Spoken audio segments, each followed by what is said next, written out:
Good afternoon, ladies and gentlemen. As Grace introduced me, my name is Nate, like the famous website in Korea, nate.com.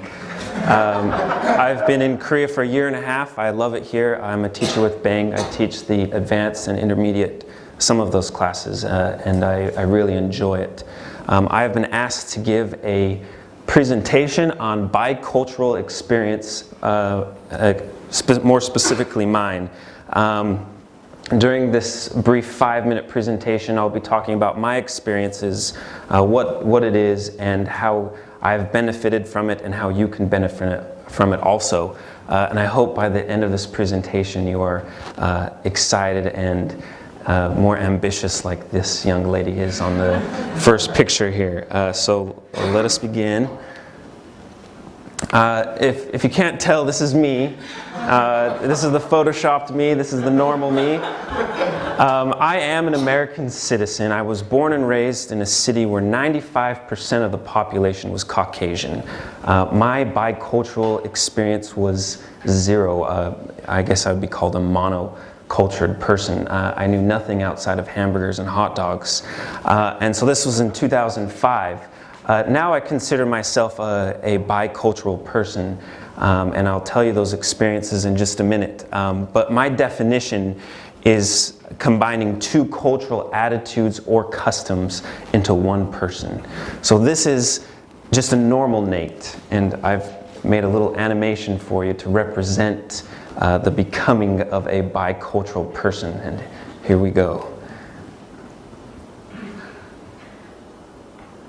Isn't that beautiful? I don't know if you can see it. Here on my face, the right side is a American flag, and on the left side is a Korean flag. And I've put the opacity of those two colors kind of light to show that I've internalized those two cultures. And through one eye I can see the American point of view, and through the other I can see the Korean. Now, this was not easy to do.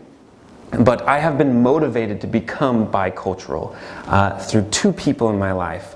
And before I bring up this next picture, I would like to warn you, it's very romantic. So some of you might need to close your eyes. There it is. There's the, thank you. This is the love of my life. We are soulmates, and I'm so grateful that I met her. She's a very smart Korean lady. She went to the university right next to us, Ewha, and then she got her master's degree in accounting in the US, and she works as a CPA. After she had some work experience, she decided to go to law school, and that's where I met her. And so she is a Korean citizen, but she can speak English very well, and number two, the other reason why I consider myself a bicultural person is, now this picture might make you cry because it's so beautiful, but there's our little boy named Jaden, and I think he looks a little bit more like me than he does the mother, but these two people have motivated me to become a bicultural person. I want my son to be proud that he's Korean and be proud of his American heritage, and I want to represent what a bicultural person can be like. So this is kind of more of my personal life, but being bicultural has helped me in my business life and everyday life also. It's quite easy, I think, for a foreigner to become accustomed to Korean culture. I've kind of put it in 5 different ways. Number one, you need to learn about the food and overcome the spicy. The language, I'm very grateful for King Sejong. Because of him, I can learn the language fairly easy. Learn and love and respect the customs and cultures. Education. Know that Korea, that's their main priority, and here studying means success. And finally, their work ethic. If you look at Korea 60 years ago, it was riddled with war, and now they're a strong powerhouse where all their exports are electronics, and they're a very successful country. Now, due to time constraints, I'm going to talk about just the first 2. These are currently my favorite Korean food. And if you notice, the top 3 of the 5 are very spicy. I love budae-jjigae. I think it's just so delicious. Now, When I first came to Korea, this was not the case. When I first had these, I thought my brain was going to explode because it was so spicy. But over time, I grew to love this food. And just a tip, if you ever have any foreign friends or business meetings, it's best to start them out with bulgogi or something a little bit softer and work your way to spicy. And then number 2 is the language. To learn any culture and be bicultural, you must know the language. So that's how you can tell how people think.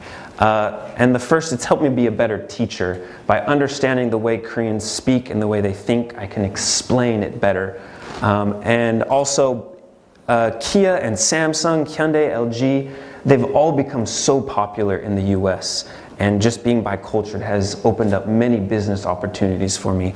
And finally, it's just strengthened my family relationship, friends, and all relationships in general.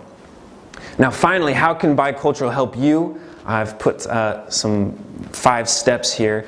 Now with the world becoming so global, managers and hiring agencies, they're looking for someone who is bicultured because of basically these things. You have broadened views, a wide perspective, adaptivity, and boundary spanning, and a liaison between businesses and cultures. You're just a more valuable person. You have a broader view, which equals results, which equals high money, and then a handshake from this handsome man offering you a job.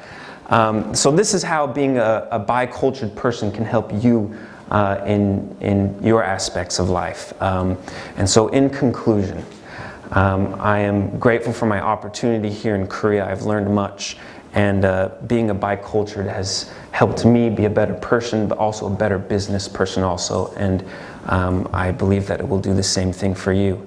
And our last slide is a thank you for listening. So, round of applause. Thank you.